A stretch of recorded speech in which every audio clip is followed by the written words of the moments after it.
información ambiental es que se hizo un pedido de informe para tener esta información y saber dónde se van a instalar, qué actividades se van a hacer en el lugar, cuál es la proyección, qué es lo que se va a producir o qué es lo que se va a hacer en ese lugar, y poder con esa información como comunidad tomar decisiones. Entonces, para quienes quieran y tengan ganas de adherir a este petitorio, desde la Asamblea Socioambiental nos pidieron si los podíamos hacer circular. Va a estar circulando y luego de las exposiciones vamos a tener un momento de preguntas, así que si quieren y si les va generando dudas, lo pueden ir anotando y nos quedamos al final para poder desandarlas. Así que lo vamos a hacer circular por este lado y lo pueden pasar por allá. Bueno, ahora sí. Vamos a empezar con Gabriel Blanco. Gabriel es investigador y docente en el Centro de Tecnologías Ambientales y Energía, o CETAE, de la Facultad de Ingeniería de la UNICEN. Desde el CETAE se realizan investigaciones científicas y asistencia técnica con el objetivo de analizar los vínculos entre energía, ambiente y sociedad para promover la sostenibilidad, colaborando con organismos públicos, privados y la sociedad civil. Gabriel nos compartirá su exposición acerca de las emisiones de metano en los proyectos de infraestructura proyectados en Argentina.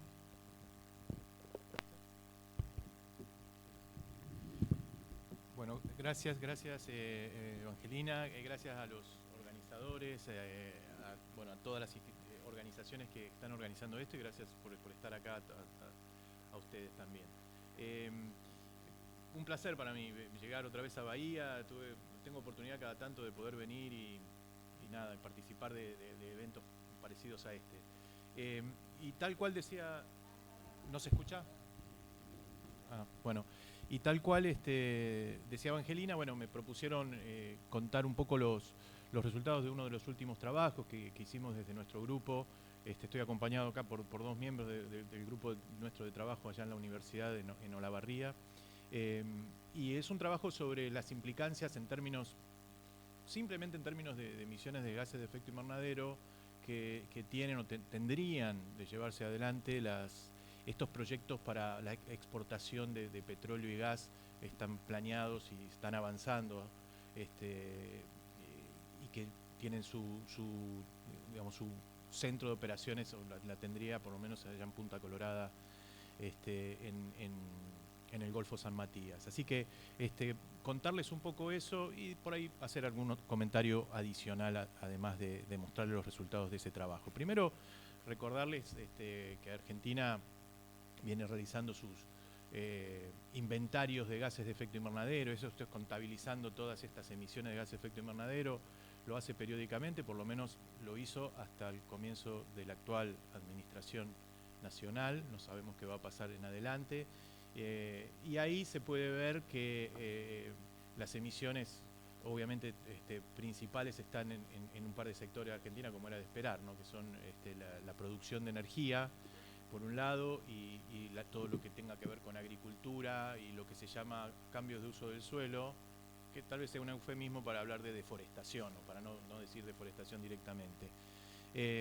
Y ahí, bueno, obviamente las emisiones son de dióxido de carbono, ¿no? Gas relevante en lo que tiene que ver después con el calentamiento global, el cambio climático y demás. Y en segundo lugar el metano, justamente. Así que ahí vamos a hablar un poco de estas emisiones en relación a los proyectos. Las emisiones de Argentina, si ven ahí en la gráfica que está por ahí, no sé, sería a la izquierda, ven que se han como estabilizado en los últimos años en Argentina, pero eso no tiene absolutamente nada que ver con ninguna política a tal efecto. Tiene que ver con el derrumbe de la economía, por lo menos en términos de producción en la Argentina. Por eso las emisiones están de alguna manera estabilizadas, pero no por ninguna política en tal sentido.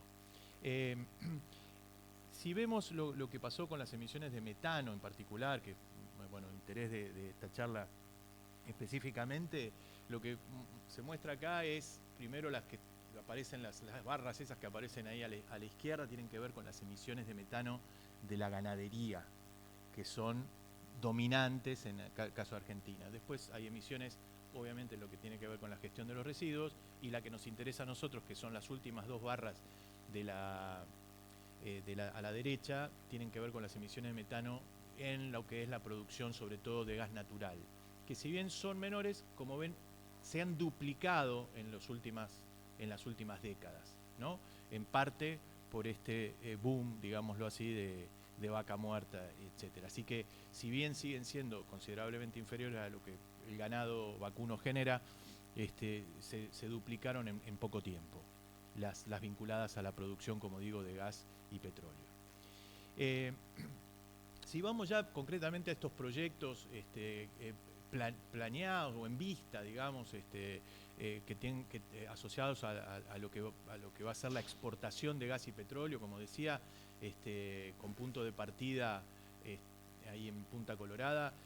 Ahí vemos, por un lado, emisiones a la izquierda vinculadas a lo que es el petróleo, que son mucho menores frente a las emisiones en el caso del gas, ¿no? En el caso del gas se producen emisiones a lo largo de toda la cadena productiva, emisiones considerables, ¿no? De metano por un lado, pero también de dióxido de carbono. Y ahí tiene que ver cuestiones que tienen que ver con pérdidas y fugas, y también tiene que ver con que impulsar el gas desde Vaca Muerta hasta el puerto, ahí el futuro puerto en Punta Colorada, si eso se da, también requiere mucha energía.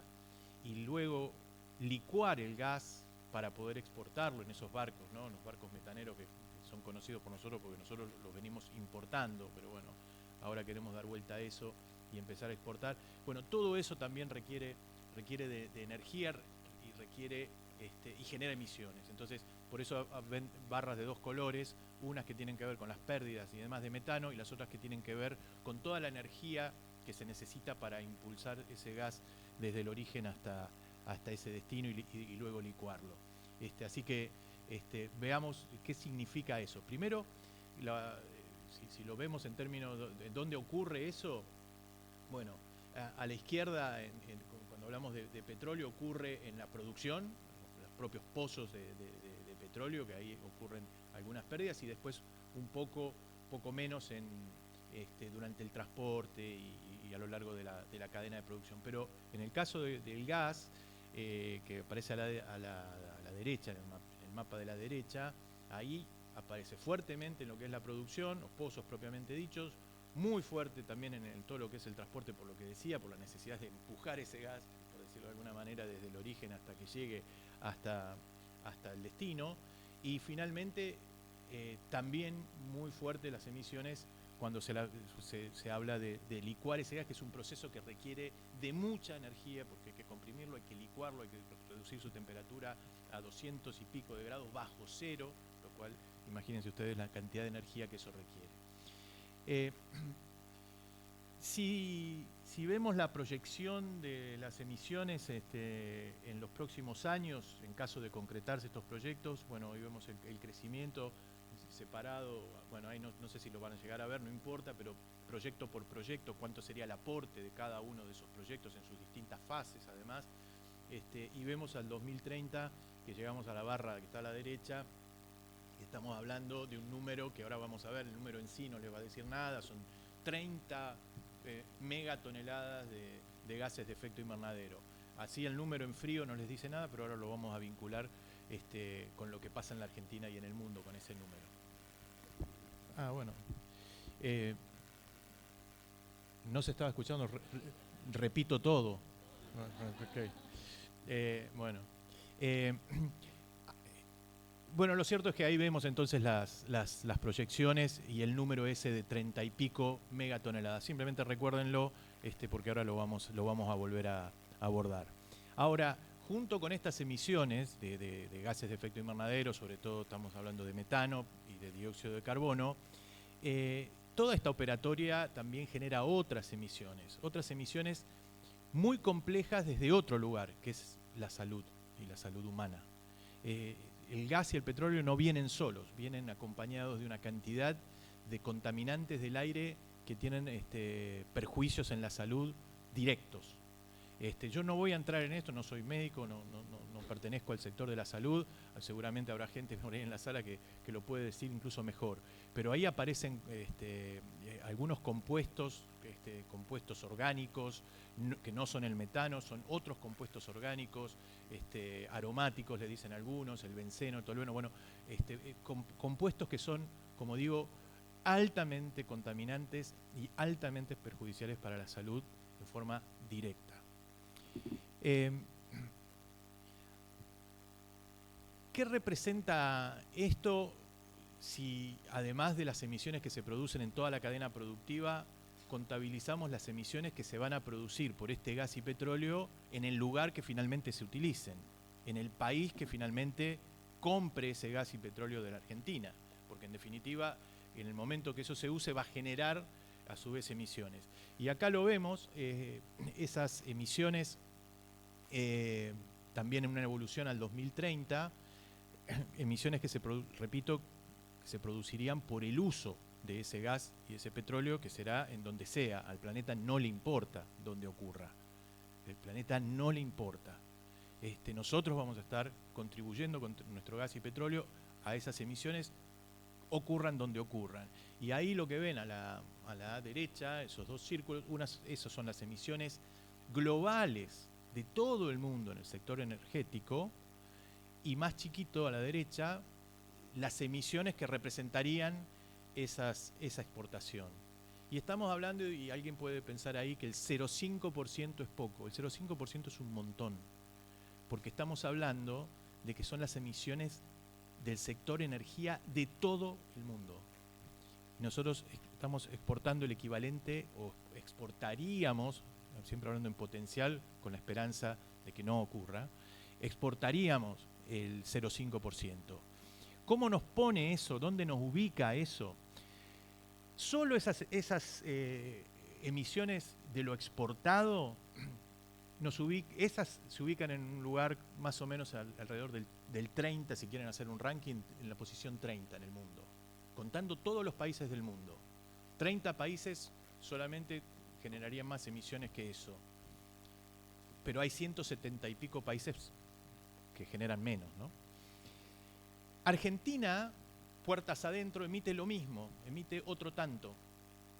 Si se suman lo que Argentina emitiría en el 2030, puertas adentro, más estas exportaciones, entonces ahí nos vamos al 1% de las emisiones. Alguien dice, ¿el 1%? Qué poco. Bueno, el 1% nos pone en el top 10, si quieren decirlo así, entre los primeros 10. El 1% es más de lo que emite Italia, de lo que emite Francia, de lo que emite el Reino Unido, España y casi cualquier otro país europeo.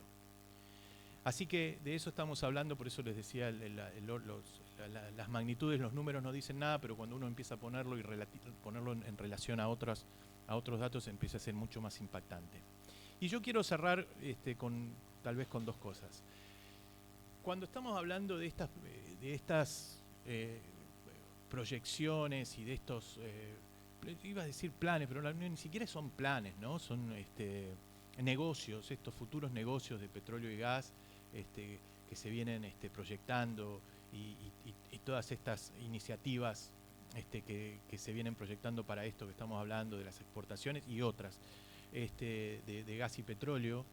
¿Dónde nos ponen? Porque cuando uno mira algunos informes, esto que están viendo en pantalla viene del IPCC, que no sé si conocen o escucharon la sigla. El IPCC es el Panel Intergubernamental de Expertos de Cambio Climático de Naciones Unidas, que en general se usa muchas veces como referencia, por lo menos para lo que son datos duros, por lo menos para eso. Y lo que nos dice en el último informe, que tiene esto algunos años ya, 3 o 4 años, nos dice que básicamente lo siguiente: continuar usando la infraestructura fósil, la existente, hasta que termine su vida útil, eso solo, las emisiones de eso ya nos ubican por arriba del famoso 1.5 de incremento, 1.5 grados de incremento de temperatura global. El solo utilizar la infraestructura existente hasta que termine su vida útil ya nos pone por arriba del 1.5. Si a eso se le suma las infraestructuras planificadas como estos gasoductos que están y oleoductos que están en construcción, o el Néstor Kirchner que ya se construyó hace poquito. Si se suman las emisiones que esas infraestructuras aportarían, entonces ya estamos hablando de que nos metemos en los 2 grados, solo por eso. Entonces, me pregunto en qué estamos pensando, ¿no? Cuando entonces estamos haciendo esto. ¿Desde dónde lo estamos viendo? ¿Qué son negocios? ¿Es esto solamente negocios? ¿Negocios para quién? Porque desde este lado no tiene justificación, ¿no? Está bien claro, y desde hace un tiempo además, nadie puede desconocerlo. Y ahora sí, para cerrar, también nosotros en el equipo proyectamos hacia adelante y generamos lo que llamamos nosotros escenarios energéticos. Cómo si la Argentina podría proyectar otra forma de producir y consumir energía hacia adelante. Y trabajamos, modelamos el sistema energético y lo proyectamos hacia adelante. Y tenemos varios trabajos ahí, pueden ver después en nuestra página si que lo quiera ver. Y entre esas proyecciones, además de ver aspectos técnicos, si eso se puede lograr, si puede haber alternativas que nos saquen del petróleo y del gas, y eso cómo podría darse, etcétera, y con todas las complejidades técnicas que eso tiene, pero no solo técnicas, también económicas. También analizamos otra cantidad de cuestiones, ¿no? ¿Qué otros impactos tiene eso, ¿no? Porque salir del modelo actual, que es imprescindible hacerlo, no solo por el cambio climático, sino por otras cuestiones que, bueno, sería largo, lo hablaríamos en otro evento, pero meterse por otro camino, por otro sendero, en otro escenario energético, genera otras cuestiones, ¿no? Entonces nos metemos por, no sé, la energía solar o eólica o la que sea, y nos metemos en otras complejidades. Así que la cuestión es compleja y tal vez de lo que haya que hablar es de otras cosas, ¿no? ¿Qué modelo energético y para qué? Y empezar a hacerse preguntas de ese tipo, ¿no? ¿Para qué queremos una transición energética? ¿Cómo la vamos a llevar adelante? Bueno, etcétera. Pero es muy largo. Simplemente acá, entre las tantas cosas que evaluamos de esos escenarios energéticos, están las emisiones, por supuesto, las emisiones de gases de efecto invernadero, dióxido de carbono, metano, etcétera. Y acá, simplemente lo que mostramos ahí es, en un escenario tendencial, como es lo que está ocurriendo ahora, como lo que está pasando a partir de las políticas actuales o las no políticas actuales, y comparado, que sería la línea esa que sube, ¿no? Las emisiones que van subiendo en el tiempo, comparado con otros escenarios que nosotros, como les digo, vamos analizando, donde las emisiones bajan e incluso se pueden llegar a reducir a niveles mínimos, ¿no? Así que otro futuro es posible, sí, complejo, por supuesto que sí, nadie dice que sea sencillo ninguna transición energética de ningún tipo, pero sí posible, y siempre estamos empujando y no esperando, sino actuando para empezar a dar los primeros pasos en esa transición y pensando en esto, ¿no? El para qué, cómo y con quiénes, ¿no? Así que bueno, nada más de mi parte, gracias y nada, a disposición para charlar esto.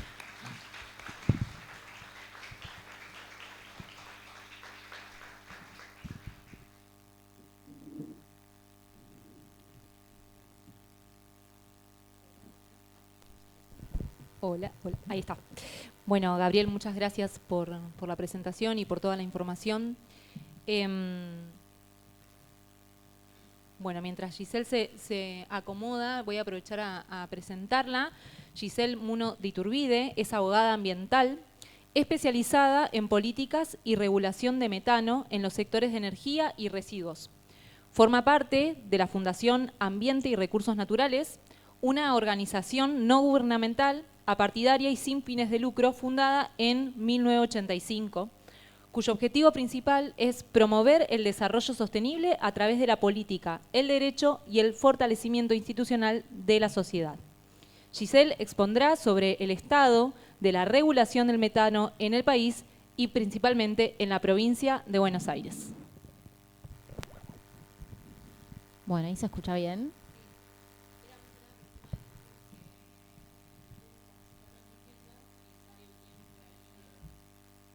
Perfecto.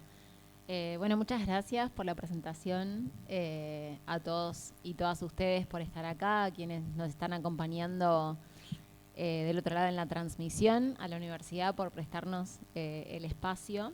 Y bueno, y a todas las personas básicamente que están detrás, ¿no? de que la organización de estos eventos efectivamente sea posible. Así que como bien nos dijiste, vamos a estar viendo un poco tomando a partir de esto que estuvo comentando Gabriel y básicamente de lo que son gases de efecto invernadero y gases críticos, como por ejemplo el metano. Bueno, vamos a ver de dónde surgen un poco, primero a nivel internacional, estas iniciativas que buscan poner atención y poner en foco en este tipo de gases. ¿Qué tenemos de regulación? ¿Dónde estamos parados? ¿Qué nos falta? Y qué tipo de herramientas tenemos en términos de mediciones de calidad de aire como para empezar acá en Bahía Blanca, ¿no? Así que bueno, quizás este sea uno de los instrumentos internacionales más conocidos por todos ustedes, lo que es el convenio marco sobre cambio climático, que lo que coloca básicamente en cabeza de los países que suscriben es el objetivo de que la temperatura media global no aumente por encima de 1,5 grados centígrados, ¿no? Respecto a los niveles industriales. Bueno, para sorpresa de nadie, muy bien no venimos con el cumplimiento de estos objetivos. Y acá un poco la novedad es que desde entonces, incluso en lo que fue el protocolo de Kioto, el Acuerdo de París, se han actualizado estos objetivos y un foco que venía sumamente puesto en lo que es dióxido de carbono comienza principalmente a partir de un informe del IPCC, de este cuerpo de científicos que comentaba Gabriel, grupo de expertos. Se comienza a poner en foco en lo que se llaman contaminantes climáticos de vida corta, ¿sí? Entre los que van a aparecer el ozono, dentro de los gases que vamos a ver acá, por ejemplo, el metano y el ozono troposférico. ¿Por qué se empieza a colocar el foco en estos gases específicos, ¿no? Bueno, porque duran muchísimo menos en la atmósfera que el dióxido de carbono, ¿sí? Mientras el dióxido de carbono dura siglos, el recortarlo o mitigar las emisiones, nosotros vamos a observar un impacto en términos de calidad de aire en el largo plazo. En cambio, en el caso del metano, como vamos a ver, va a tener una duración de aproximadamente 12 años en la atmósfera y por eso, el mitigar estas emisiones va a tener un impacto en la calidad de aire mucho más en el corto plazo, ¿no? Entonces, a partir de los instrumentos que veíamos antes y a partir de toda la información que se empieza a recolectar y las alarmas que se empiezan a encender a nivel internacional en términos de poner el foco en estos contaminantes de vida corta, empieza a aparecer la necesidad de un instrumento internacional que empiece a empujar a los países a mitigar estas emisiones. Ahí hablamos del Global Methane Pledge, que surge en la COP26 en el año 2021 y es una iniciativa que surge principalmente de Estados Unidos y de la Unión Europea, ¿no? Y que nos habla, nosotros en ese momento suscribimos a este acuerdo y nos habla básicamente de un recorte de emisiones de metano en un 30% para el año 2030. Entonces acá un poco el dilema es, ¿cuál es el impacto del metano? ¿Qué se estuvo haciendo? ¿Cómo estuvimos regulando esto en los últimos años? Y sobre todo acá en Argentina, ¿no? Acá algunos datos interesantes. De que en un periodo de 20 años el gas metano es 80 veces más potente que el dióxido de carbono, es responsable de 1/3 del calentamiento global actualmente y entre los sectores que más emiten encontramos al sector agrícola, el sector de los residuos y el sector de los combustibles fósiles. También otro dato importante es que, acá estamos siempre hablando de las emisiones de estos sectores, de emisiones de origen antrópico, ¿no? Porque también se genera por causas naturales. Y acá vamos a empezar a poner el foco dentro de los sectores que más metano emiten, en el sector de los combustibles fósiles. ¿Qué significa este cuadro que estamos viendo acá? Bueno, básicamente que el metano se emite a lo largo de toda la cadena y el ciclo de vida de los combustibles fósiles, ¿sí? Estamos hablando desde actividades de preproducción, de la preparación del perfilado de los pozos, estamos hablando de la extracción, del transporte, de lo que son las refinerías e incluso del uso final en nuestros hogares, donde tenemos estufas y bueno, y también por supuesto el transporte. A lo largo de todo el ciclo de vida se genera metano. Pero esto no es lo único, sino que el metano, sobre todo en algunas etapas, como en la etapa de lo que es refinerías y también en la parte de producción, se emite junto con otros contaminantes, como por ejemplo los compuestos orgánicos volátiles. Acá también, bueno, un poco vemos lo que decía recién y, bueno, y esto también lo comentaba Gabriel, lo cierto es que todos estos contaminantes que se emiten junto con el metano tienen un impacto comprobado en la salud, ¿no? Un dato importante del metano en términos de salud es que es un precursor del ozono troposférico, ¿sí? El ozono troposférico es un contaminante atmosférico, está regulado por las guías de calidad del aire de la OMS y acá también en Argentina, y es responsable a nivel global de 1 millón de muertes prematuras anualmente, ¿no? El ozono troposférico. Y el metano es responsable de la mitad del ozono troposférico que se encuentra en la atmósfera actualmente. Bueno, acá estos contaminantes no son los que estuvimos viendo en la presentación de Gabriel también. Acá podemos ver un poco, tanto por lo que son los gases específicos como por la fuente, cuáles son sus efectos de la salud, en la salud. Si bien yo tampoco soy médica y no me voy a explayar en este punto, lo cierto es que la mayoría de estos contaminantes están asociados a lo que son enfermedades respiratorias, muertes prematuras, enfermedades cardiovasculares e incluso cáncer en el caso de los compuestos orgánicos volátiles, ¿no? Que son estos que vemos acá en este grupo. Bien, este grupo de contaminantes están específicamente regulados por la Organización Mundial de la Salud en términos de cuáles son los parámetros seguros, ¿no? Para la salud. Por supuesto que esto no solamente depende de los parámetros de emisión, sino que también depende de muchos otros factores. Tiene que ver con, bueno, el nivel de exposición, si es prolongada, el nivel de los factores de riesgos de las personas que están expuestas. Obviamente no es lo mismo que estas emisiones se estén liberando en un colegio o en un hospital o en un hogar para adultos mayores cerca, bueno, pero sí, lo que sí está comprobado es que todos estos contaminantes tienen impactos negativos en la salud, ¿sí? Bien, y acá otro dato importante es que estos contaminantes atmosféricos que mencionaba recién no solo están regulados en la OMS por la OMS y la última actualización es del 2021.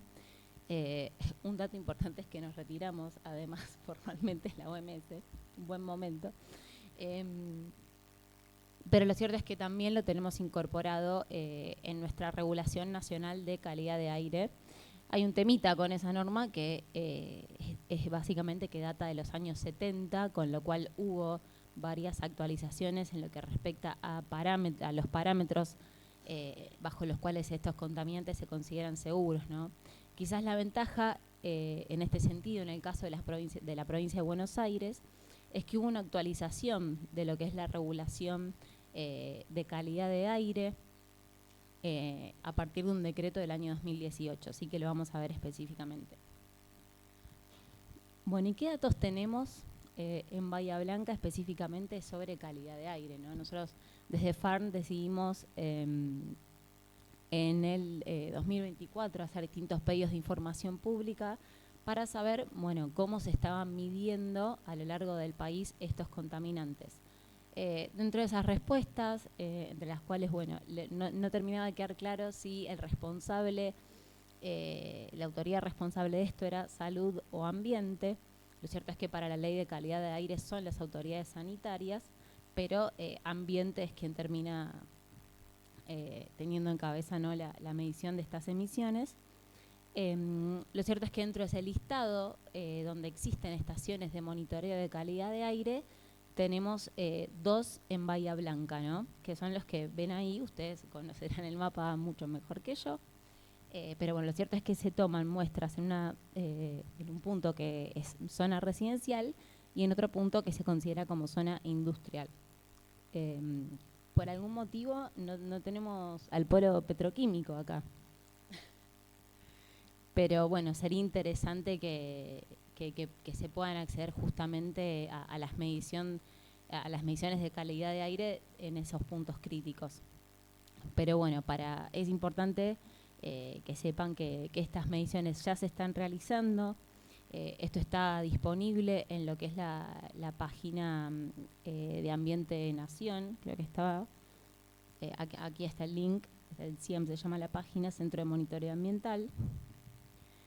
Y bueno, y ahí se pueden encontrar datos actualizados sobre calidad de aire en Bahía Blanca, sobre estos parámetros específicos, ¿sí?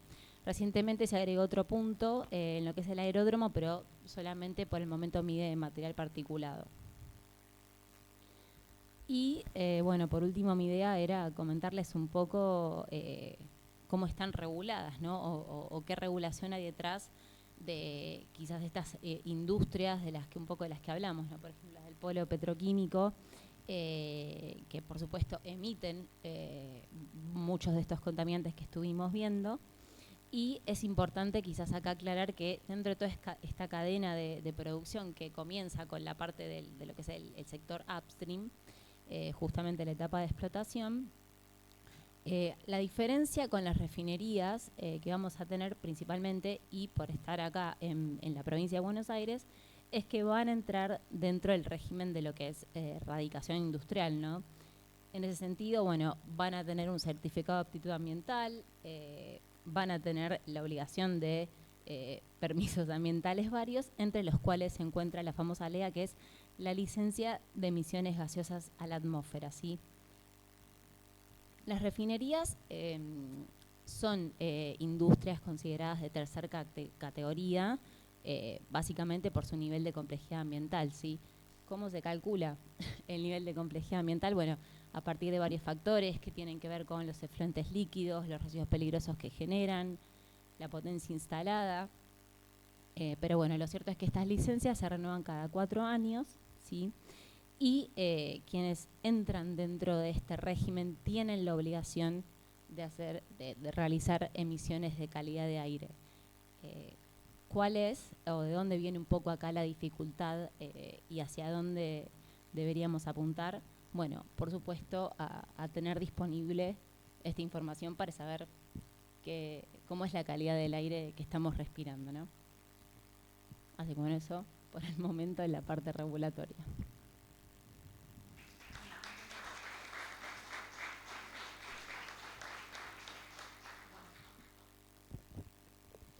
Gracias, Giselle. Creo que nos quedamos anonadados y anonadadas, más de uno, con la información y sobre todo los puntos de medición. Así que después seguramente haya varias preguntas al respecto. Bueno, mientras se siguen acomodando, vamos a presentar a Patricia Rodríguez. Ella es termógrafa, analista y activista internacional de imágenes ópticas de gas. Forma parte de la ONG Airworks, una organización sin fines de lucro estadounidense, fundada en 1988, dedicada a prevenir los impactos destructivos de la extracción de petróleo, gas y minerales.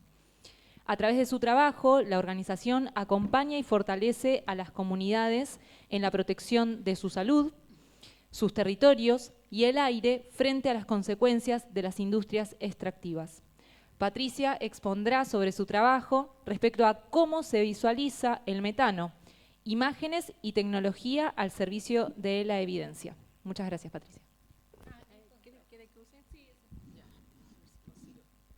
Tuvo un viaje largo porque vino directamente de Estados Unidos acá a contarnos. Y bueno, y también vienen de otros lugares de Olavarría, de Buenos Aires, así que como decía Emi, qué valioso que desde otras miradas podamos tener información que a veces acá nos cuesta un poco llegar, ¿no? Así que gracias por eso. Gracias a ustedes, las organizadoras, los organizadores, ustedes que están acá, los panelistas. Es un gusto poder estar acá y compartir.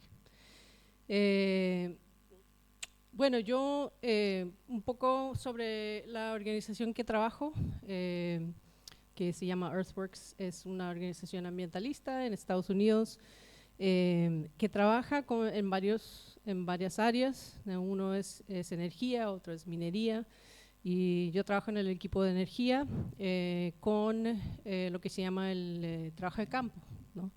Y ese trabajo de campo justamente es para visibilizar estos gases con una tecnología que es científicamente probada para hacer, o sea, la EPA en Estados Unidos la llama la mejor forma de reducir el metano. ¿Por qué? Porque se ve, ¿no? El metano es invisible. Y entonces con esta cámara, que es una cámara que también, bueno, que es mayormente usada por la industria en sí, ¿no? Tienen acceso a la cámara como para cerrar las emisiones fugitivas que ven, ¿no? Usan la cámara para ver eso, pero nosotros usamos un poco la cámara de una manera diferente, como para denunciar que hay más que esas emisiones fugitivas que vemos, y para poder evidenciar a las comunidades impactadas este tipo de contaminación. Yo soy cientista política y era docente, investigaba sobre movimientos sociales, y cuando salí de la academia entré en este trabajo. Entonces me certificaron, hice un curso para entender cómo se opera la cámara, que es una cámara que ahí la ven, parece una cámara de video, pero adentro tiene una tecnología muy avanzada. Es una cámara cara, por eso, ¿no? Tiene un filtro espectral que permite visibilizar los gases. O sea, entra la radiación desde afuera, entra dentro de la cámara y se visibiliza como vamos a ver. Trabajo en varios países de América Latina. Yo soy chilena, crecí en Brasil y ahora vivo en Estados Unidos, o sea que a veces se me mezcla todo, el portuñol junto con todo. Entonces, si tienen alguna pregunta, me paran nomás. A ver. Entonces, una de las cosas que puedo también compartir, porque traje algunas copias, es que la cámara está específicamente calibrada para visibilizar ciertos gases. El metano es uno, pero también otros 19 gases que son los compuestos orgánicos volátiles que están acá, y que los más conocidos son, por ejemplo, el benceno, que es cancerígeno, butano, etano, heptano, penteno, propano, butano, tolueno. Todos esos gases son gases que cuando hay combustión, y también cuando no hay combustión, son liberados, y muchos otros gases, pero la cámara está calibrada justamente para estos. Hay algunas limitaciones de la cámara, y eso tiene que ver con que uno no puede decir, este rojo es el metano, este azul es el butano. No, sabemos que lo que sale son estos 20 gases, ¿no?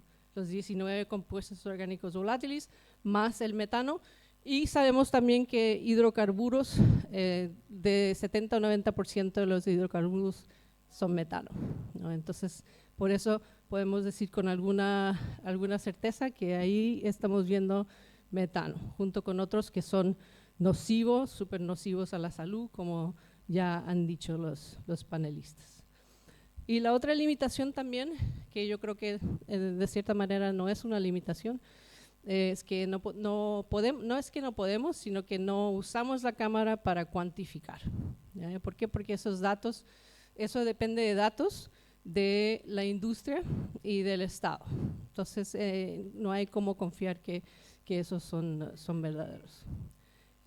Como dije, paso por un entrenamiento y también nosotros tenemos un equipo que apoya, ¿no? Apoya cuando yo vengo aquí en estas giras, saco un informe, el informe es visto, es aprobado por los colegas que ya tienen más experiencia, y entonces eso es lo que sacamos en términos de compartir con el público, pero principalmente con las comunidades afectadas. Y aquí entonces llegamos a la parte que yo creo que es interesante, porque en 2023 fue la primera, yo empecé a trabajar con esto en 2022, en 2023 fue uno de mis primeros viajes. Y el viaje fue a Vaca Muerta, pero como estábamos acá y es súper lejos de viajar, yo dije, ¿será que no hay algún otro lugar donde sería interesante tener estos datos? Y entonces ahí hablando con los colegas, llegamos acá y hablamos con algunos de ustedes y nos llevaron a diferentes lugares que ustedes probablemente conocen. Y aquí voy a mostrar un poco de lo que vimos en 2023 y explicarlo, ¿ya?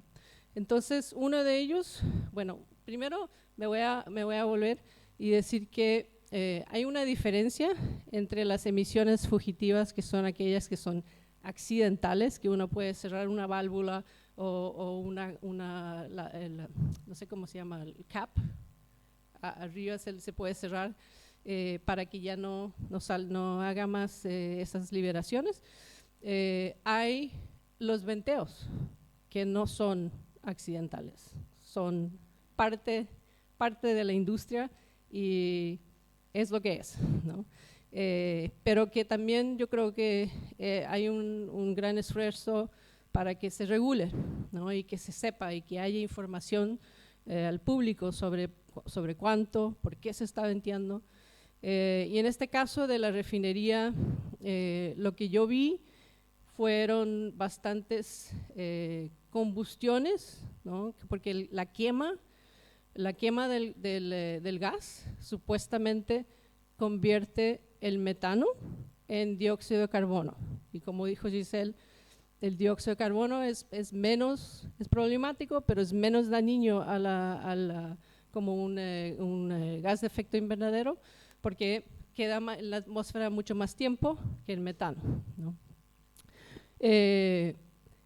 Pero el problema es que con la cámara lo que podemos evidenciar es que sí hay quema, incluso en lugares donde uno no lo ve, no ve que está quemando. Por ejemplo, acá, en estas diferentes chimeneas de la refinería de Bahía Blanca, uno ve que no hay nada en la foto digital acá abajo, uno ve que parece que está todo normal. Y acá les voy a mostrar primero el video de justamente ese tramo de la refinería, por lo menos un poco.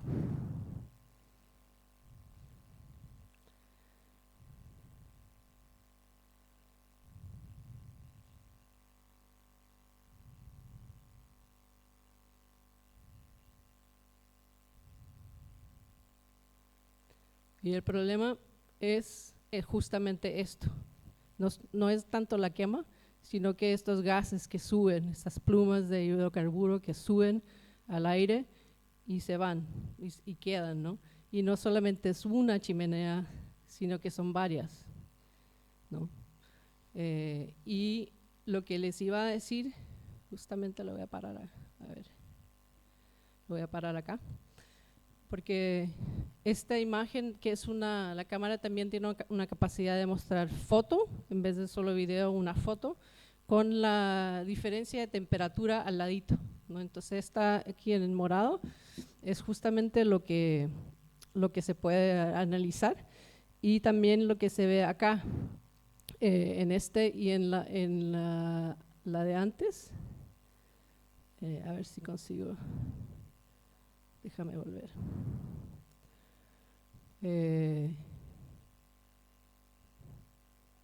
Acá en el video que está en blanco y negro, vemos, por ejemplo, bueno, no conseguimos darle, pero no sé si vieron en el caso de esta instalación, que es una separadora, se ve blanco, a veces se ve la quema, y la quema es representada por blanco, que es más caliente.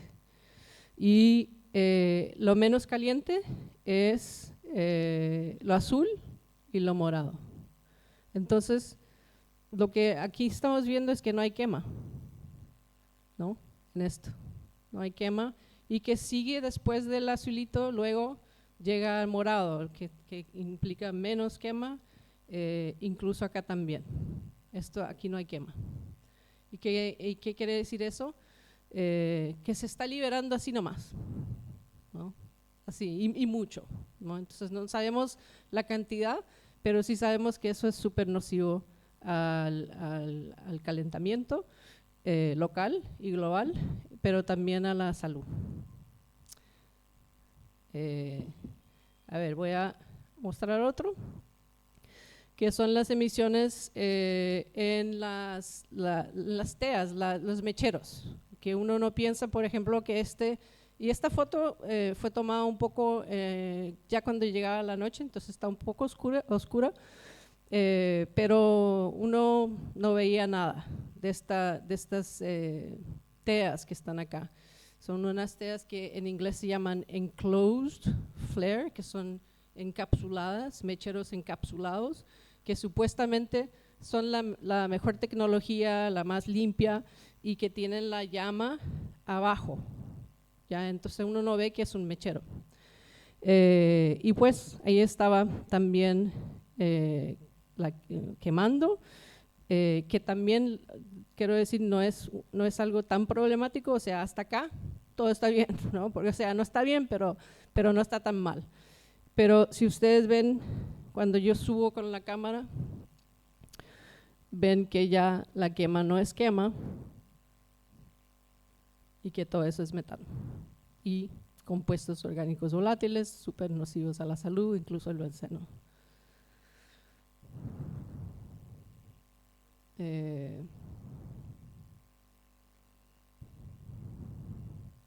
Y también la cámara tiene una capacidad de, como un modo que se llama High Sensitivity Mode, que hace con que las imágenes se vean más rápido, y por eso aquí se ve un poco más dramático, pero es importante también verlo.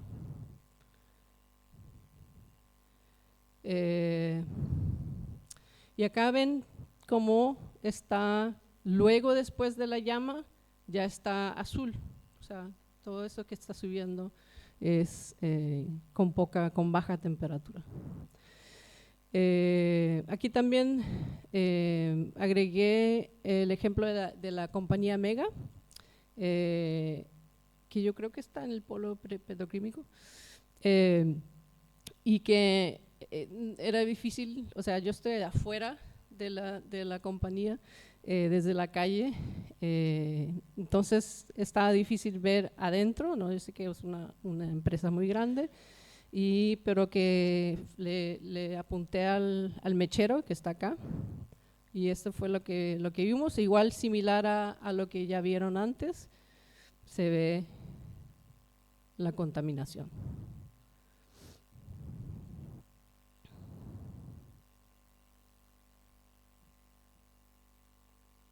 Ahí está el mechero prendido y liberando emisiones.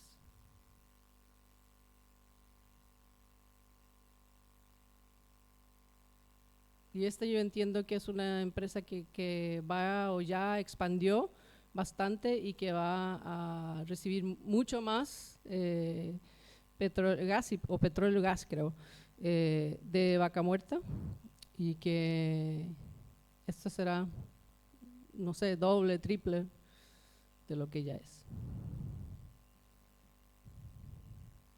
Y lo que debería pasar si estuviera con una combustión eficiente es que se quedaría acá nomás, se quedaría como una bola en donde no veríamos las plumas. A veces pasa, muy raro, pero pasa. Y por último también les quería decir mostrar un poco un ejemplo desde Vaca Muerta de lo que vemos. Y esta es unas imágenes interesantes por lo que se trata de la empresa Total, en donde hacen fracking, ¿no? Entonces aquí al ladito había una torre de fracking, y estos son los mecheros de la compañía, de la empresa.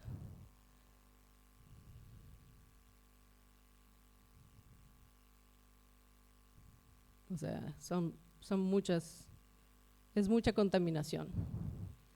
Y eso uno lo puede ver en Vaca Muerta, lo puede oler, lo puede sentir, porque le arde los ojos. A ver, no sé si hay algo más, pero creo que la intención era un poco mostrarles esta evidencia de contaminación. Yo sé que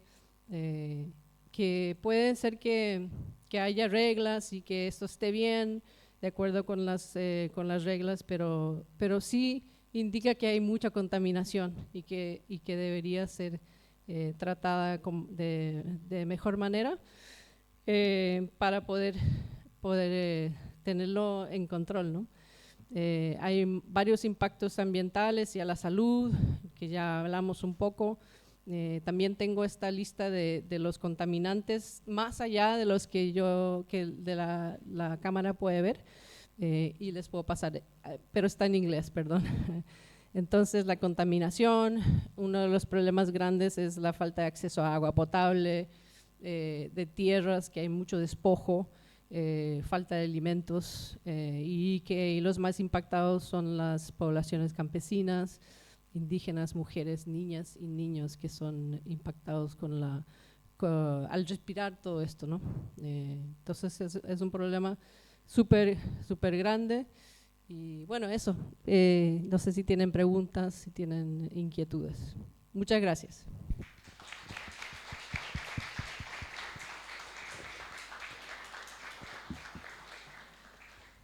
Bueno, gracias Patricia, gracias Giselle, Gabriel por compartirnos toda esta información desde el plano del territorio, de lo que nos está pasando, de lo que estamos viviendo. La idea es poder dar un espacio para preguntas y para el debate. Para abrirlo quiero plantear un par de cuestiones que me parece que están buenas mencionar, que igualmente seguramente pueden surgir ahora en el debate, pero un par de cosas. Me quedo con esto de lo importante de usar, cuando pensamos a veces en la tecnología que tienen las empresas, ¿no? Que bueno, que por lo visto igual no están siendo muy eficientes. Qué importante esto de pensar en que las tecnologías pueden estar también a disposición de las comunidades, ¿no? Más allá de que Patricia comentaba recién que es un equipo caro y demás, cómo como comunidades a veces nos podemos unir para que esto esté a disposición nuestro, ¿no? Como que a veces parece que es algo que es inalcanzable, pero entender que también puede ser nuestro para tomar decisiones me parece que es fundamental y que nos pone en un rol menos pasivo, ¿no? Porque vemos esto y decimos, ¿qué hacemos? Bueno, de mínima empezar a circular, ¿no? Y hacer estas cuestiones me parece que es importantísimo, así que gracias por todo ese trabajo que hacen.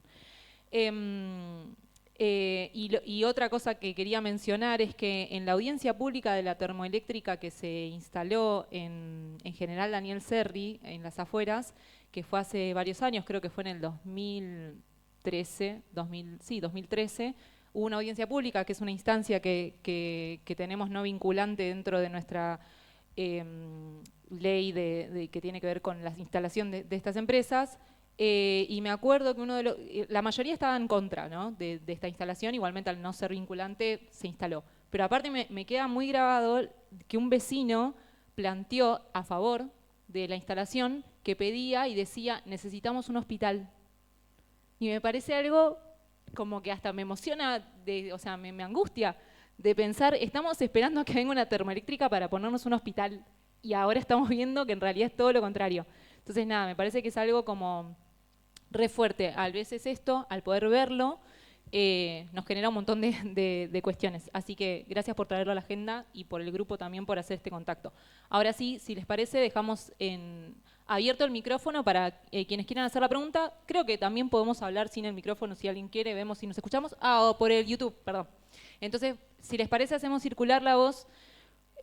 Sí, gracias. Sí, dale. Así que bueno, abro eso. Quería comentar un rapidito nomás en lo que comentaste sobre la tecnología y tener acceso a esta tecnología. Yo, como trabajo en muchos países, a veces puedo ir a las localidades tal vez una vez por año, una vez cada 2 años, 3 años. Pero para mí yo creo que lo más importante es que se haga más regular, porque eso nos da datos, ¿no? Mucho más regulares, que junto con los sensores de calidad de aire puede ser que vengan a darles un entendimiento mucho más grande de lo que está, de la cantidad, de lo que está pasando, de lo que ustedes están respirando. Entonces yo creo que hay que invertir en ese tipo de posibilidad de monitoreo desde las comunidades, ¿no? Y no solamente con la cámara, sino que yo sé que ya hay varios grupos que hacen ese tipo de monitoreo y que esto sería una cosa más, ¿no? Lo otro es que en el tema de las regulaciones, yo siempre veo que las regulaciones se hacen entre gobiernos o entre gobiernos y organizaciones internacionales, pero nunca se consulta a las comunidades, nunca se habla, nunca les da un espacio, ¿no? para poder también decidir. Yo creo que eso por ahí es, ¿no? Hay que tener un entendimiento mucho más grande de por qué están venteando, por ejemplo, por qué eso se puede y cuánto es y qué es lo que van a hacer para parar eso, ¿no? Gracias.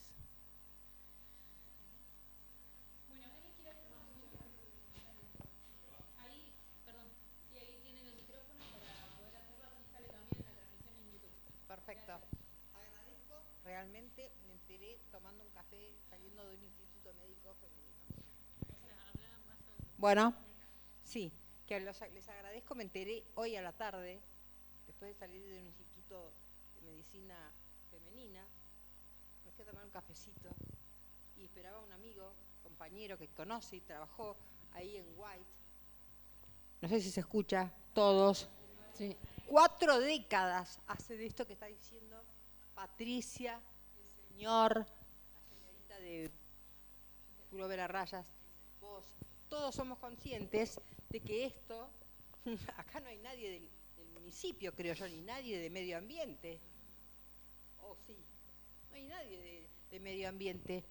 Yo trabajé, empecé, ¿cómo? Bueno, por eso te digo, empieza así. Desde Intendencia, desde el municipio, no hay nadie. Pero alguien salió beneficiado de todo esto, que no son la gente que vive en Ingeniero White, ni en Cerri, ni todos los bahienses que vivimos acá en Bahía Blanca, aspirando. Cuando yo veo el cielo gris, salgo a la mañana y tengo que hacer un montón de cosas. Trabajé 40 años en el municipio en distintas áreas. Conocí lo que era el parque industrial cuando estaba vacío, que no había ninguna de las empresas instaladas allí. Ninguna era, por ejemplo, bahiense. Eran de afuera y la gente vivía en Torkins, por ejemplo, en Sierra de la Ventana, en cualquier lugar menos acá en Bahía Blanca.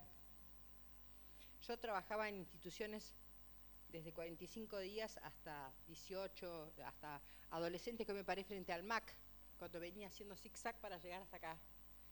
MAC es el museo, los 2 museos que antes era un instituto de mujeres. Se llamaba Instituto Cantilo. Entonces, hoy es el cumpleaños de mi perrita. Yo soy taurina, hoy Lola cumple 12 años. Y yo dije, no, tengo que llegar. ¿Qué le compró a Lola? Vengo para acá porque este tema me interesa. Porque yo pasaba para llegar a Ingeniero White, mano derecha, hacia la derecha, estaba todo verde, todo vacío. No estaban todavía estas empresas instaladas que eran o de Francia o de, no sé, de cualquier lugar del mundo.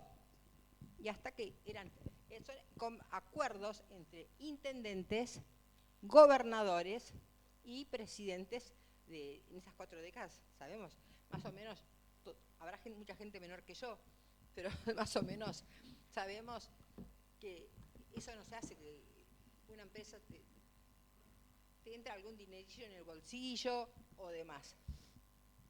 Entonces, cuando dicen, también habló en el cierre la señorita Patricia, Sí. Antes el señor, vos, no me acuerdo tu nombre.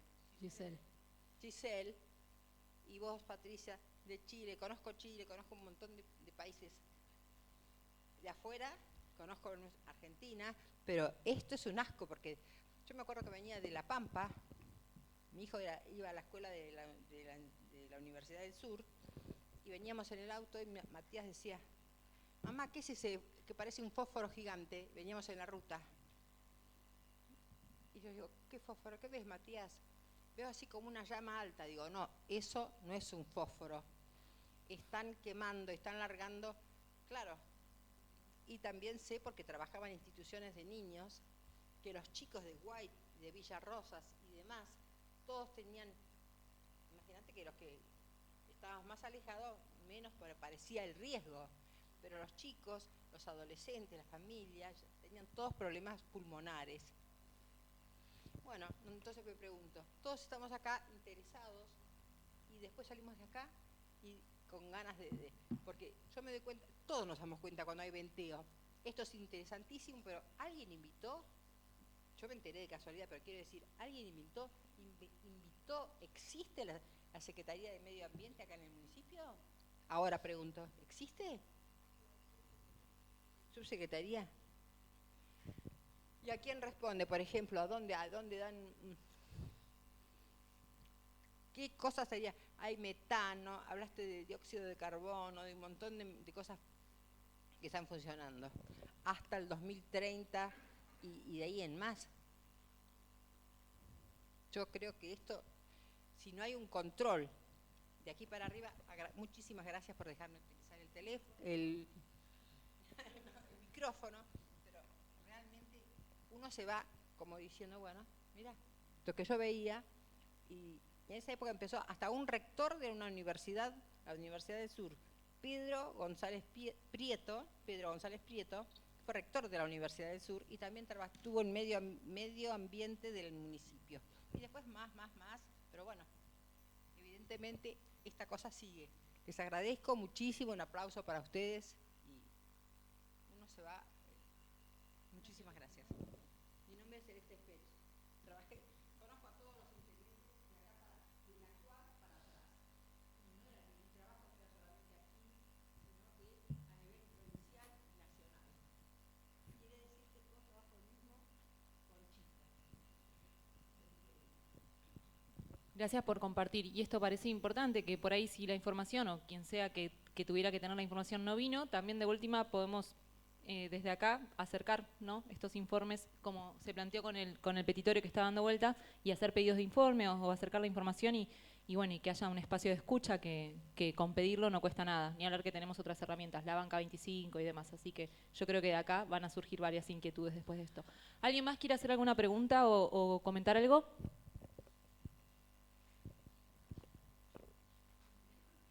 No, un poco respondiendo a lo que planteaba la compañera. No esperamos que la municipalidad haga nada en este sentido, porque precisamente su política es seguir expandiendo el polo, las industrias. Desde la campaña electoral, antes de ser intendente, todo el discurso de sus bieles era, bueno, llegan las inversiones, con las inversiones Bahía Blanca se va para arriba, con la posibilidad de que Petronas pudiera establecerse acá, algún delirante, creo que era un sindicalista, que esto iba a ser Bahía Blanca, va a ser Dubái, pero cosa Y en esto están acompañados por todos los sectores, por supuesto los sectores empresariales, la Unión Industrial, la Cámara de Comercio, la propia universidad que se prendió a esa campaña en la defensa de la ubicación de la planta de Petronas, y que no hace mucho creó una tecnicatura en gas y petróleo precisamente orientada a proveer técnicos y profesionales para la explotación. Y hoy sigue con esa política, ¿no? Y todas estas, si bien se ha acelerado, digamos, con este gobierno, con el tema del RIG y con toda la promoción yo digo que Vaca Muerta es el Potosí del siglo XXI, porque están expoliando los recursos sin que en el país quede absolutamente nada, se lo llevan. Toda la política oficial, y no solamente de los que gobiernan hoy, sino el proyecto Vaca Muerta viene de hace tiempo, y en esto no hay grieta que los diferencia unos de otros, ¿no? Está la concepción de que, bueno, esto es lo que va a generar recursos para pagar la deuda, pero esencialmente lo que genera es enormes ganancias para las empresas y para el país queda muy poco.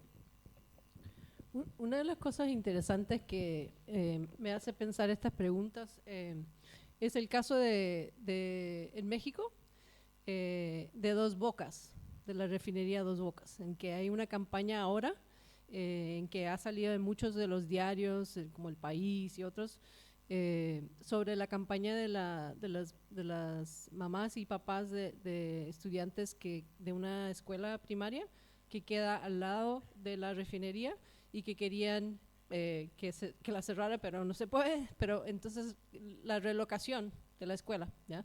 Y entonces han organizado estos periodistas que vengan y que vean el impacto, y después han hecho una campaña muy grande para que consiga la relocación, ¿no? Yo creo que está súper interesante porque es una manera también de traerle el enfoque al problema. Y una de las cosas que tratamos antes de toda esta campaña fue justamente hablar con las agencias locales de ambiente y todo eso, y supimos que sí tenían las regulaciones, pero ni siquiera sabía qué eran. No, o sea, la gente de adentro no sabe, no entiende qué está en las reglas. Entonces, como hay que educar mucho más allá de lo que uno piensa, ¿no? Pero por ahí es. Por acá, Patricia, si querés después vos, Pau. Cuando escuchamos esto que está pasando en el polo petroquímico, que ya lo sabemos de siempre, salimos angustiados, ¿no? Porque ¿qué es lo que podemos hacer? Sabemos que es un monstruo enorme y que tiene que ver con un sistema de producción, con un sistema de corrupción y con un sistema de codicia, porque es la codicia lo que genera que tengamos que soportar y tolerar, para que algunos se llenen los bolsillos de dólares, la contaminación que tenemos en nuestra región, bueno, en nuestro país. Y entonces la pregunta es, ¿qué podemos hacer el ciudadano común, cada uno de nosotros? ¿Qué podemos hacer? Hay una cosa con la que juega el polo petroquímico y el puerto petrolero, porque sin puerto no hay polo petroquímico. Sin Vaca Muerta no hay tampoco polo petroquímico, así como sin polo petroquímico no hay Vaca Muerta. Si nosotros no lo podemos sacar de acá, no hay Vaca Muerta. Entonces, ¿qué podemos hacer? Hay una cuestión con la que juega los empresarios petroleros, que es con que tienen licencia social. Constantemente nos están diciendo, sobre todo el consorcio del puerto, que ellos cuentan con licencia social. ¿Quién le otorga la licencia social? No, somos nosotros los que le otorgamos la licencia social. ¿En qué cuestiones? No lo hacemos conscientemente. Pero si empezamos a no recibir las ONG, no recibir la tasa ambiental que se da a algunas ONGs para que puedan desenvolverse, y que si bien es un derecho, esa tasa ambiental también proviene del puerto petrolero, que le entrega al municipio una tasa que después termina en una ONG ambientalista. Si dejamos de editar libros, porque hay libros editados con la subvención del consorcio del puerto, le empezamos a quitar licencia social. Tenemos que empezar a dejar de ir a los recitales de especies que están en extinción. ¿Qué es la fiesta del calamar en el polo petroquímico? No hay que ir. Entonces, lo que tenemos, eso sí lo podemos hacer. Podemos empezar a divulgar de que no queremos nada del puerto. ¿Viene del puerto? No lo quiero. Y le quitamos licencia social. Eso sí, hagámoslo. Y si podemos, pensemos en un sueño, que hoy puede parecer una utopía, pero dentro de unos años no lo va a ser. Se tienen que ir. Empecemos a decir como un mantra muy bajito hasta que empiece a subir el tono, se tienen que ir. Porque se van a ir cuando se termine Vaca Muerta y nos van a dejar toda la destrucción y la contaminación. Gracias.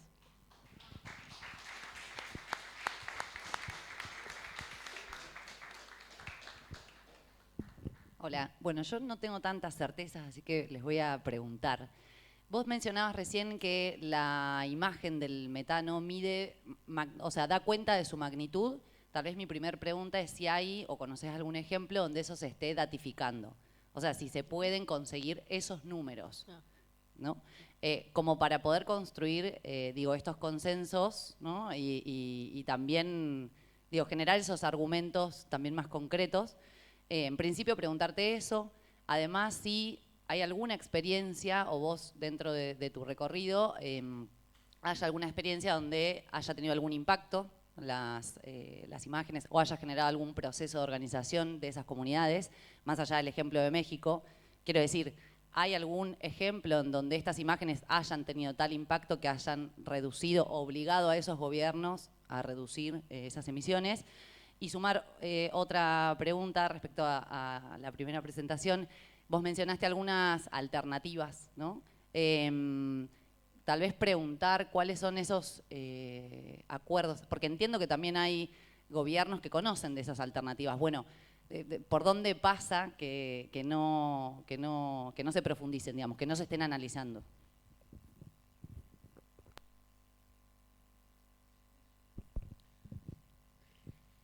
Gracias por venir, gracias por sumarse y despertaron un caldero que difícilmente vamos a terminar de resolver acá, ¿no?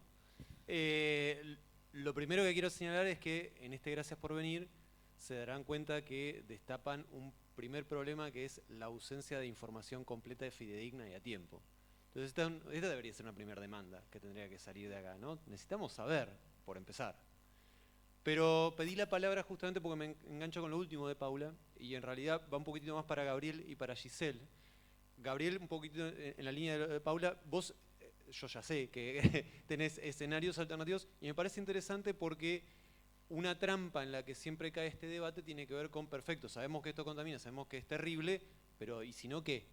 Y entonces, no me parece una pregunta menor, porque es una pregunta que atrapa con sus promesas a la mayoría de la población, que va a la fiesta del camarón y que entiende que hay una promesa de empleo. Y es necesario presentar ante eso un discurso que diga que la gente no es necia, no es que no entiende no es que no sabemos que nos hace mal. Sabemos acá en Bahía Blanca, quienes vivimos, que el despertar de enfermedades respiratorias se ha multiplicado enormemente. Todo eso más o menos lo tenemos claro. Pero ¿qué hacemos entonces? Entonces me interesa que esto lo propongas también como alternativa, en tu caso específicamente de energética, y Giselle, en términos regulatorios, vos hiciste énfasis en lo que tiene que ver con control.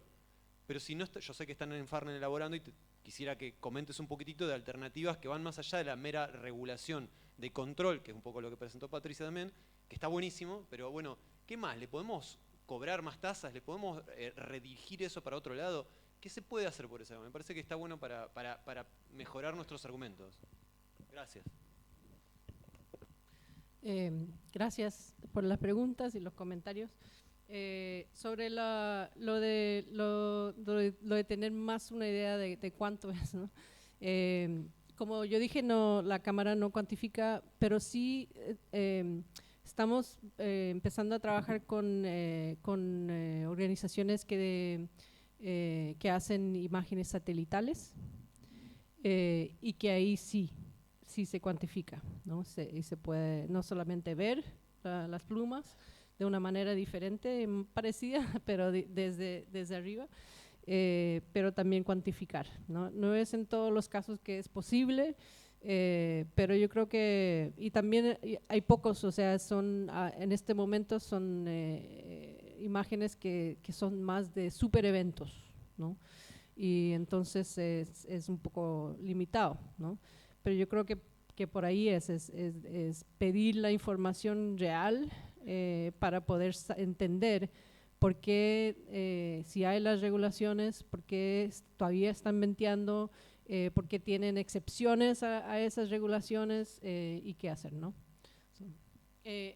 Una de las cosas que preguntaste es sobre casos donde conseguimos algo.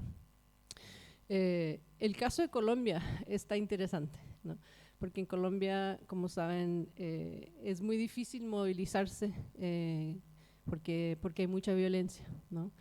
Y entonces hemos sacado informes y el informe que sacamos está bastante poderoso porque también venía con un documental de la BBC sobre la contaminación en Magdalena Medio.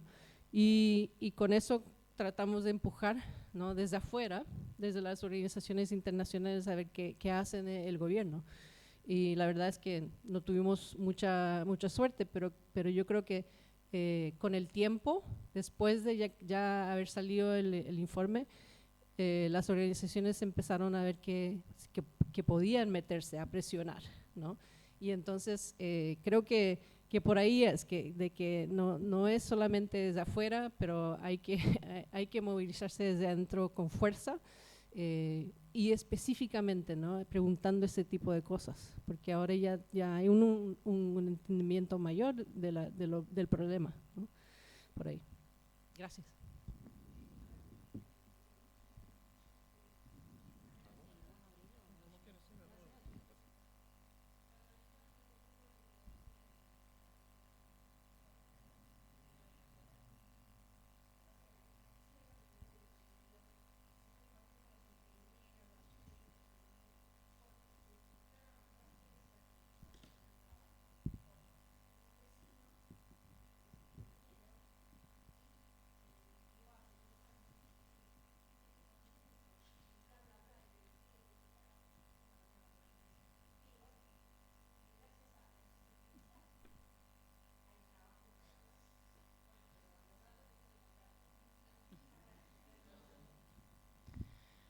Bueno, acá tratando de complementar un poco con lo que viene comentando Patricia, yendo a la pregunta tuya de los datos específicamente. Bueno, hay datos desagregados. En primer lugar, bueno, por ejemplo, a nivel nacional, un poco con los gráficos que veíamos con Gabriel, esos datos surgen fundamentalmente de lo que es el Inventario Nacional de Emisiones de Gases de Efecto Invernadero, ¿no? Mejor conocido como INGEI.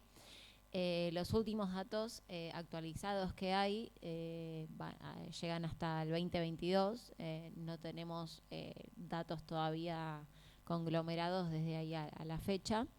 Y sí, bueno, son datos sectoriales que en el caso de lo que es el sector energético los aporta la Secretaría de Energía. Y en muchos casos estos datos, lo cierto es que dependen de declaraciones juradas que presentan las mismas operadoras, por ejemplo, en términos de lo que producen, ¿no? Entonces ahí, bueno, hay en todas las provincias, por supuesto, una necesidad de fiscalización permanente para verificar que esos datos sean fidedignos, ¿no? Efectivamente.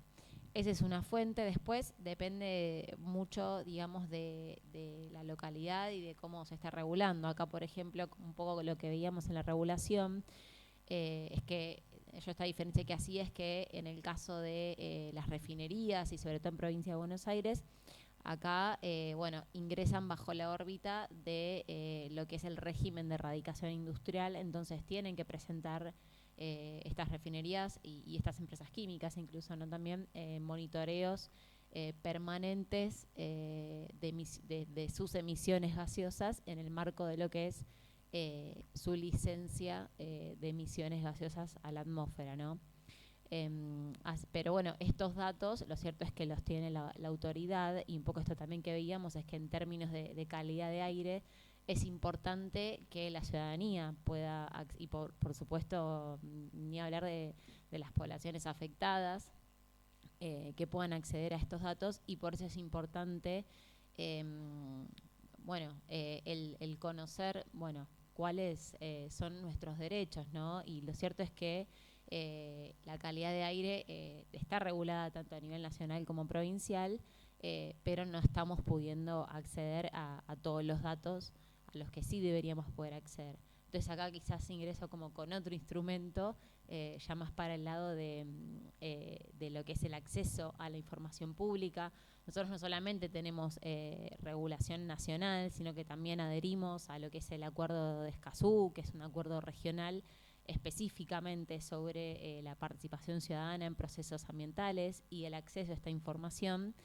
En ese contexto, bueno, es fundamental, ¿no?, saber que nosotros podemos y debemos reclamar el acceso a esos datos. Por ahora, bueno, estos datos en donde sí hay monitoreos, no se han disparado alarmas en términos de calidad de aire, pero por eso también es importante que se verifiquen y que hayan datos públicos, sobre todo públicos, sobre esta información. Y quizás ahí yendo un poco también a tu pregunta sobre qué se puede hacer en términos regulatorios. Bueno, ahora justamente es un momento muy complejo porque si bien es una actividad que está regulada, ahora estamos bueno, en un momento de un gran retroceso en materia regulatoria, porque es un régimen que se ha flexibilizado a partir de lo que fue el RIGI, bueno, desde el 2024 ya. Entonces, quizás cuando veníamos en un escenario de actividades permitidas, pero relativamente controladas o reguladas en algunos casos, ahora estamos en un escenario mucho más complejo, de retrocesos enormes, y donde se flexibilizó la regulación y donde se alentó mucho más, ¿no?, la expansión de esa frontera fósil. Y creo que en esos escenarios tan complejos es justamente donde las respuestas se encuentran en este tipo de espacios, ¿no?, que hoy por hoy significan una resistencia. Sin ir más lejos, hace unos días tuvimos que salir a defender la educación pública, digamos, en donde muchos de nosotros nos formamos. Entonces estamos en un momento de muchos retrocesos, donde es importante, y creo que los quizás aislados avances que podemos llegar a ver van a venir de la mano de una ciudadanía activa, consciente, que busca educarse, que busca saber de sus derechos, de una organización civil justamente organizada, de organizaciones civiles, y también, bueno, donde se han visto, o por lo menos hemos visto quizás, casos de determinadas iniciativas locales, ¿no?, donde de repente quizás a nivel nacional es un contexto en el que muy difícilmente podamos ver algún tipo de regulación más estricta o de que se desaliente la actividad, pero sí quizás, bueno, podemos, al menos en nuestros casos, bueno, hemos visto quizás en gobiernos locales, ya sea provinciales o municipales, alguna que otra iniciativa de repente donde se han alentado políticas, ya sea de salud pública o en materia de protección ambiental. Y bueno, creo que, no sé si es la respuesta definitiva, pero sí que podemos empezar por esos espacios.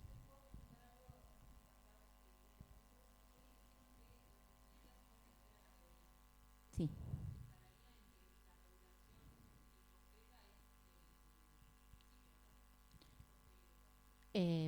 Las industrias de segunda y tercera categoría, o sea, lo que son los permisos, se tramitan ante el Ministerio de Ambiente. Antes era OPDS, ahora es Ministerio de Ambiente, acá en provincia de Buenos Aires.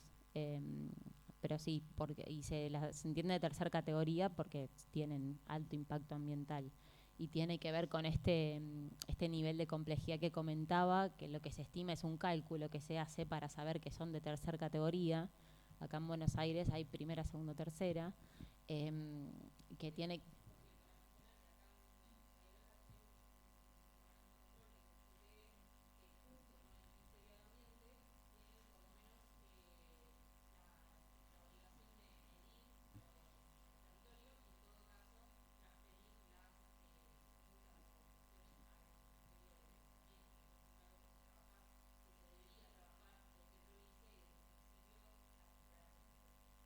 Exactamente, sí, por eso lo comentaba como algo importante a tener en cuenta, que quizás no es algo que pasa en el sector upstream. De hecho, es muy complejo a veces ese vínculo dentro de la actividad en la autoridad de energía con la autoridad ambiental, pero acá las refinerías son consideradas industrias, no así en el upstream porque hay una modificación de la materia prima. Y en ese sentido, bueno, como decía, están obligadas a diversos permisos ambientales y a monitoreos constantes y demás. Bueno, y acá quizás el quid de la cuestión es, bueno, cómo accedemos o qué datos deberían estar disponibles para la población. Y la línea de base es, por supuesto, la calidad del aire, como decía antes, que estamos respirando, básicamente. Bueno, largo el micrófono literalmente para...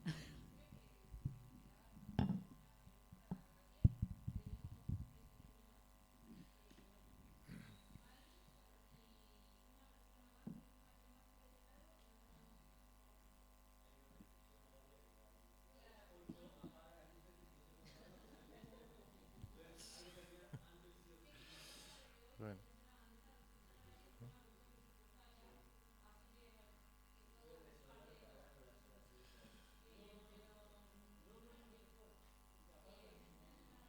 Bueno, voy rápido entonces con la pregunta que hacías allá y la pregunta tuya, Fran. Hay veces que está bueno irse un poco, hacer un poco de historia para entender el presente, ¿no? Dónde estamos metidos. Y cuando uno, no lo voy a hacer porque justamente no tenemos ese tiempo, pero cuando uno recorre la historia y la historia de los recursos energéticos que sostienen en definitiva nuestra vida en sociedad, uno empieza a entender lo que significa el petróleo, el gas y el carbón en el mundo, ¿no? Y cómo a partir del uso, de la explotación y el uso de estos tres combustibles se generó el paradigma en el que vivimos hoy, el paradigma de producción, consumo, esa cosa que creciente, casi exponencial, ¿no? de producción y de bienes materiales, etcétera. Quiero decir con esto que para entender el modelo actual y la dificultad de salir de él, lo que significa el 86%, vamos a ponerle números concretos a esto, el 86% de toda la energía que nos mueve en el mundo viene de esos tres combustibles. O sea, es todo, ¿no? En Argentina el número es todavía más grande, estamos en el 87% y solo con petróleo y gas, porque casi no se consume carbón en Argentina. Esa concentración es una concentración que no hace falta decirlo, los números lo dicen por sí solo, pero tiene muchas implicancias. Es una altísima concentración en el uso de los recursos y que no son recursos cualquiera, es que necesitan a su vez una alta concentración de capitales para poder explotarlos, que necesitan tecnologías que solo algunas corporaciones tienen, inversiones que solo algunas corporaciones pueden hacer. Solamente entre paréntesis les digo que ni siquiera Argentina, como nación, puede desarrollar los recursos que tiene Vaca Muerta. Y estamos golpeando las puertas a ver quién nos presta plata y quién nos da tecnología para poder hacerlo. Digo, para tomar una idea de la magnitud de que estamos hablando. Ahora, esa concentración de recursos, económica, de capitales, tecnológica, tiene su correlato en una alta concentración política. La política es socia de esos negocios y en el mejor de los casos cómplice. Entonces, cuando empezás a ver cómo funciona el modelo, decís, estamos complicados porque es la política la que nos debería sacar de ahí, y es la política que es socia de los negocios del petróleo y del gas. En Argentina y en casi todos los países del mundo ocurre. En algunos, con suerte, la política es rehén, pero son contados con los dedos de una mano. Si no, son cómplices y son socios de esos negocios. Entonces, ahí empezamos a entender la complejidad que tiene salir de ahí. ¿Se puede salir?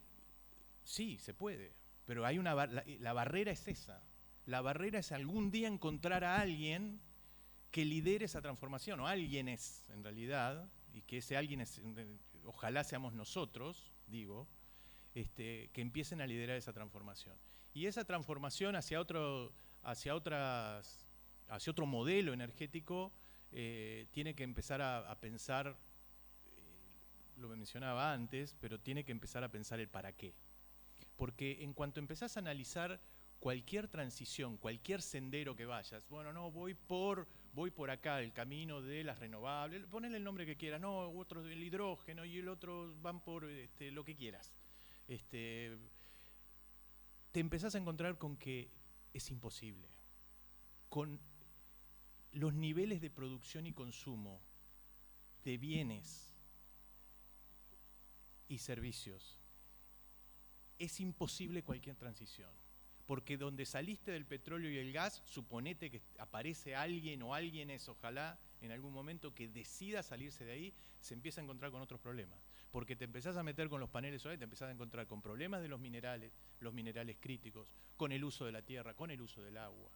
Te empezás a encontrar con el litio, con el cobre, con las tierras raras. Entonces te empezás a encontrar con la dependencia tecnológica. ¿De quién son los paneles solares que compramos en Argentina? O las turbinas eólicas que compramos en Argentina.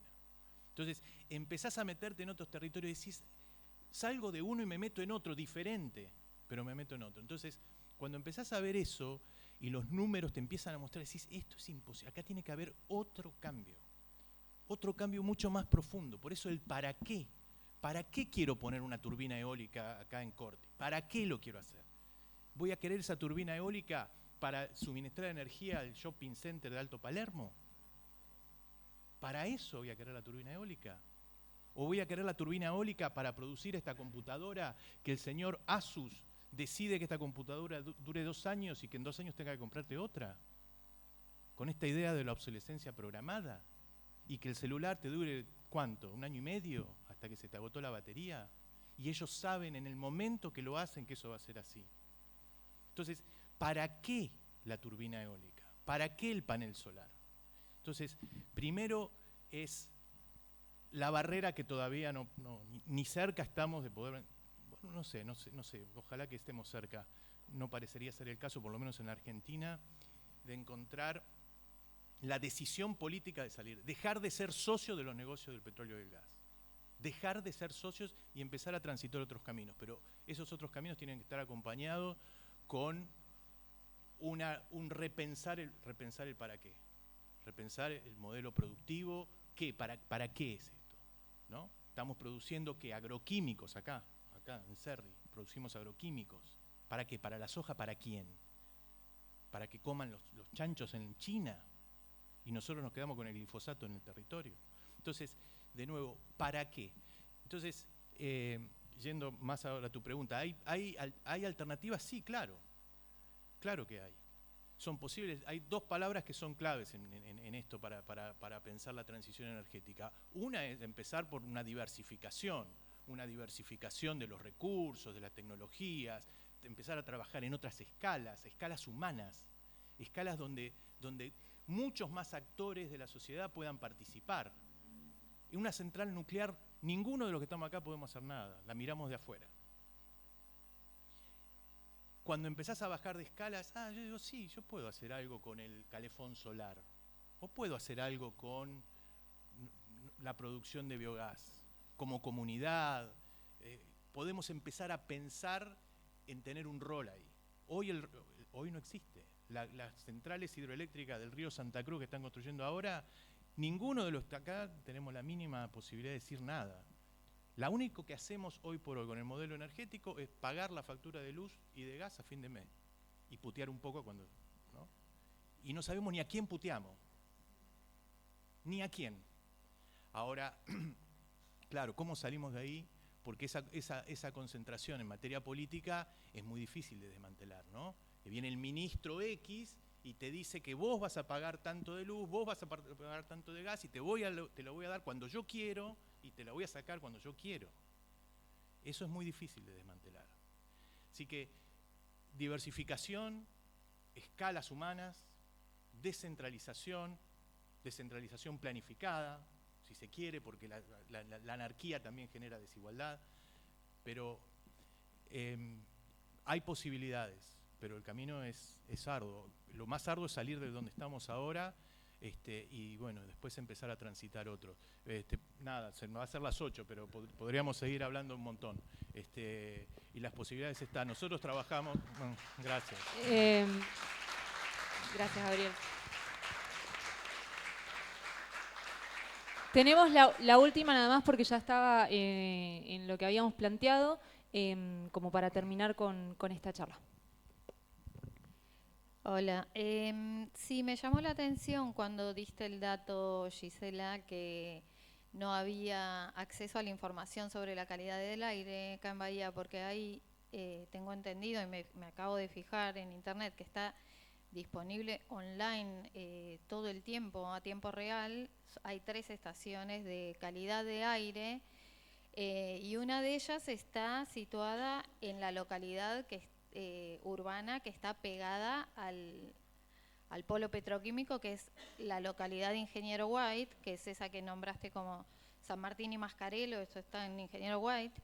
Y si bien la población por ahí no tiene mucho conocimiento de los datos numéricos, aparece una graduación colorimétrica donde uno puede ver, en este momento estoy viendo la de White, y hay 4 denominadores y están todos en verde. Uno es dióxido de azufre, dióxido de nitrógeno, no sé, me parece que sí hay disponibilidad para la población de estos datos en tiempo real y todo el tiempo.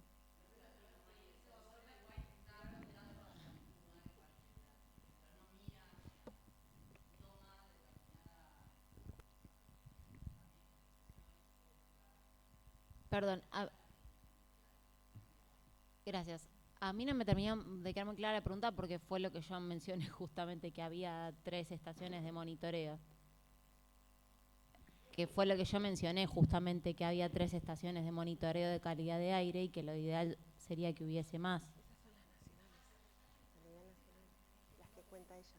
Claro, sí, fue lo que está en la presentación con el link y todo. Va, no sé, ¿alguien entendió? Acá, Claro, mencioné una tercera, pero hay que ingresar como por otra ventana al sistema cuando entras al centro de información. Disculpen, ¿puedo hacer una aclaración? Sí. Acá, hilando varias cuestiones, más allá de este sistema de mediciones que vos decís de monitorear, que es de este programa nacional, al mismo tiempo acá en Bahía Blanca tenemos un programa local de monitoreo. Ese programa, claro, es justamente fruto de un conflicto muy grande que hubo en el 2000, cuando en el polo petroquímico, durante el proceso de privatización y expansión y transnacionalización del complejo, hubo 2 grandes escapes de cloro y de amoníaco que generó una gran conflictividad que se expresó en asambleas, en piquetes, se paralizó el funcionamiento del complejo petroquímico con las, digamos, incluso posicionamientos más radicales que pedían su erradicación. Una de las salidas, hubo diferentes salidas en ese momento, ¿no? Estaba desde la erradicación hacia otras que decían, no, bueno, esto hay que controlarlo y esa va a ser una solución. Claramente desde las fuerzas políticas locales y provinciales se tendió a llevar a que la salida sea justamente esa, la de mayor control, con que la idea de que con mayor tecnología, claridad de información, esto se iba a solucionar. Ahí es cuando las empresas de tercera categoría, si bien es verdad que las certificaciones a nivel provincial pasan a ser controladas por el municipio de Bahía Blanca, con la idea de que desde Bahía Blanca, en lugar desde La Plata, se iba a poder controlar mejor. La cuestión que vemos de eso después de más de 25 años es que, bueno, a partir de una tasa verde contribución de las empresas, se generó todo el CTE, el Comité Técnico Ejecutivo, el CCIM y otros organismos que justamente vendrían a controlar a nivel local. Entonces ahí se sumaron los datos que dice ella, que tienen que ver con otra serie de sensores, ¿no?, que están ubicadas sí en la zona del complejo portuario petroquímico. La cuestión, después de estos 25 años y qué evaluaciones podemos hacer, es que claramente, como decía Patricia, fue una gestión tecnocrática del conflicto donde las comunidades quedaron afuera de ese control. Justamente, ellas pasaron frente a esta idea de que técnicos, tecnología y que el ambiente y el territorio básicamente quedó bajo ese control y fue justamente una manera de desplazar ese conocimiento, esa experiencia local acerca de lo que sucede en esos territorios. Bueno, eso es como para aclarar por qué están estos datos, pero que también, como creo que hay muchas capas, ¿no?, a partir de las cuales reflexionar y preguntarnos. Y en ese sentido es verdad que muchas veces sí tenemos ciertos datos, aunque después podemos decir, bueno, hay cuestionamientos, por ejemplo, de gente de ingeniería química acá de la universidad, decir, bueno, ¿qué se está midiendo? ¿Se está midiendo efectivamente lo que hace mal a nuestra salud o no? Hay algunos estudios que dicen, no, estas cuestiones que afectan mucho la salud de los niños no se están midiendo. Después, en un segundo nivel, decir, bueno, están estos datos, que incluso en esos informes que algunas veces los he revisado, aparece que hay infracciones que no son eventos esporádicos, sino es parte del proceso productivo. Bueno, ¿qué se hace con eso? Bueno, hay multas, sí. Después, como otra gente también tenemos, bueno, diferentes experiencias que se pudo ver que eso son multas que las dejan morir el plazo administrativo y no se paga. Incluso, si seguimos avanzando, si se paga, ¿cuán significativo resulta para las empresas en términos, ¿no?, en relación a su volumen de riqueza? Entonces, bueno, es como ir avanzando en diferentes capas para preguntarnos, pero sí lo que podemos ver es que desde el 2000 para acá las empresas siguieron funcionando y que creo que son muy pertinentes estas reflexiones y nuevas preguntas en un momento en que se está ampliando. Refinería Bahía Blanca, la que mostró el año pasado, ya empezó a partir del petróleo de vaca muerta, amplió su producción. Mega, hace un mes, inauguró ese nuevo tren de fraccionamiento, entonces de lo que tomaste vos, ahora ya está más ampliada. Y así con otras empresas como TGS, una nueva planta de fertilizantes, ¿no? Entonces creo que en ese sentido está bueno pensar esto de cómo la tecnología puede estar en función de las comunidades, como decía Patricia, rescataba también Eva, pero saber que es un lenguaje más, quizás, o un saber más para poner en interrelación con los que habitamos estos, ¿no? Y de pensar de qué queremos para nuestros territorios. Bueno, eso. Bien.